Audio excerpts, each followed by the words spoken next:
Hey guys, so I thought a video would be the best way to walk you through this process, so I'm going to just record my screen. First of all, because I'm sure you'll ask, my current new tab is the Elegant New Tab extension for Chrome, which I've been really happy with. I personally prefer it to Momentum, but that's just me. I also switch my new tab page a lot. Some of you expressed interest in seeing how I budget and assess my finances monthly, so I thought I'd share what I do.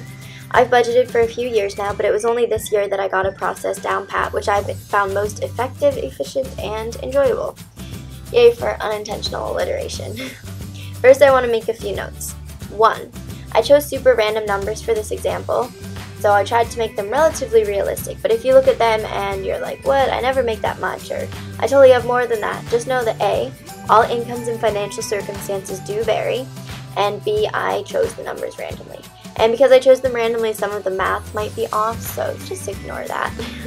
2, I didn't know how to use Excel at all when I started, so I was pretty lost at first. But rest assured, it's really easy to master Google Spreadsheets, and I caught on to it within a few hours.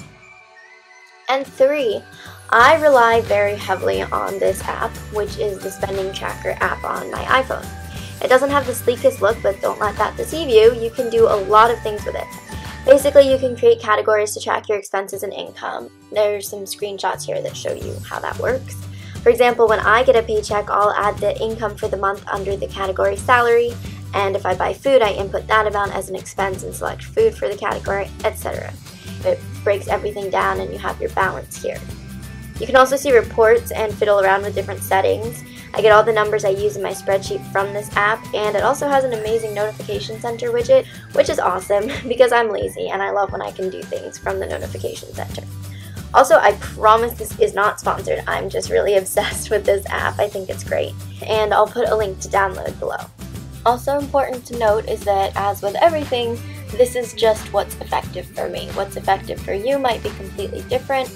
We all find different methods effective, and if you are happy with the way that you're doing things and you feel that it's best for you, then that's the most important thing. I just thought I would share my ideas in case some of you were trying to find a way to handle your finances and wanted some guidance. So as you can see, the first tab I have on my spreadsheet is tracking my income. Since I do this monthly, my first column is the month, then my total income, the difference in income since the previous month, and I also have the average and difference in average, which might be a little excessive, but whatever.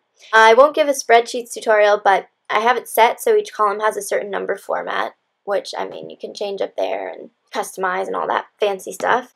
And I also have it set up so anything good money-wise, for example, a positive difference, is blue and anything bad is red. And then at the bottom, I just track my total income. The next tab I have is for expenses. Here I do literally the same exact thing as I do with income, but increases in expenses are red and decreases are blue. Pretty self-explanatory. Next I have profit, which is what's ultimately the most important to me. Because obviously that's the money that I actually have to keep. It's the same, basically, as everything else I've showed you, so nothing new there. But I don't know, I love having it organized this way. Now, I don't really budget like I used to, where I would give myself a certain amount of money to spend per month and break it into categories. The spending app really helps me curb myself there and see where I've spent money. And I realized that instead what I really should focus on is profit and maintaining it. So if you're trying to save the most money you can, then of course it makes sense to try to increase your profit each month by decreasing expenses and setting yourself a limit every month. But some months you may be able to spend more than others if you're also making more money. So what I do is each month I will aim to achieve the same or greater profit as the preceding month. This is a bad example here because fake ED's numbers are not so great and profits went down between April and May. I'll look at the average, so let's use this as an example, and calculate how much money I have left at any given point by subtracting my goal profit, which is this, from whatever my balance is showing on the spending app at the moment. So if I had a $1,500 balance in May and I wanted to see how much more money I could spend, I would subtract this from the $1,500 and come up with a number. It may not seem quite as organized, but I've been equally as disciplined with this method as with the more traditional budgeting. I also want to increase the average each month, so that drives me to spend a little less than is necessary to maintain my goal profit. Then we have my bank account tab. So I have a checking and a savings account. To be honest, I rarely use my card and prefer using cash. I get paid for babysitting with cash, and at the beginning of each month, I usually take out about $40. I have direct deposit at work for my paycheck, which covers the necessary transactions so I can avoid a service charge, because I hate service charges. I don't know about you, but my bank charges me like $10 a month if I don't make enough transactions. At the beginning of each month, I actually leave a certain amount of money in my checking and move the rest to savings. I really don't use basically any of the money that I move to checking, but whatever. I just realized I should have made these all like the same number if I wanted to be consistent with what I was saying, but we'll just move on from that. It's pretty simple. I record how much is in my checking and my savings and how much is in my bank account total and the difference. I have this kind of messy tab. It's way worse in my version here. I tried to clean it up a little, but it's my projection tab. I'm ultimately saving up for college, and although I do have a free year off thanks to scholarships, I always have to take my future into account. So I'm pretty much just as frugal and thrifty and obnoxiously stingy as if I had to pay for next year as well. So I calculate my projection. I copy and paste my profits here and my bank account here. And down here, I multiply the average profit for each month by the number of months remaining until August. So I originally set it to August because that's about when school starts. Actually, it starts in September, but I'll just stick with that even though the circumstances have changed. So for example, here for January, I took the average from January here. And in January, there were 7 months left until August, so I just multiplied that average by that.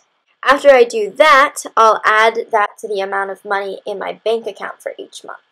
And then this sum is my final projection for how much money I'll have by August. Here, you can tell, I added that to my little total over here, that. It sounds complicated, but it's not. And I just talk a lot, so I make things sound more complicated than they are.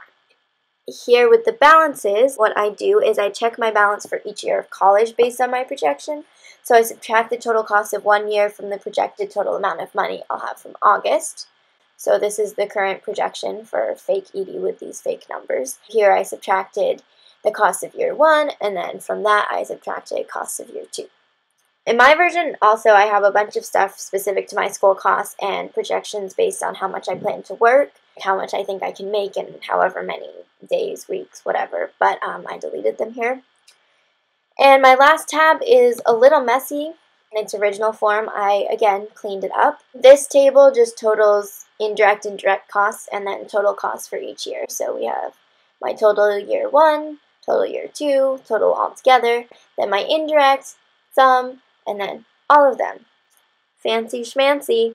Not really, it's very self-explanatory. That's pretty much it. It might seem like a lot, but it doesn't take me very long, and it really helps alleviate my anxiety and stress about money to feel organized and responsible. I hold myself accountable each month for my spendings, and being conscious of your finances, I think, is really the most important thing, especially at this age when you're not really used to adulting yet.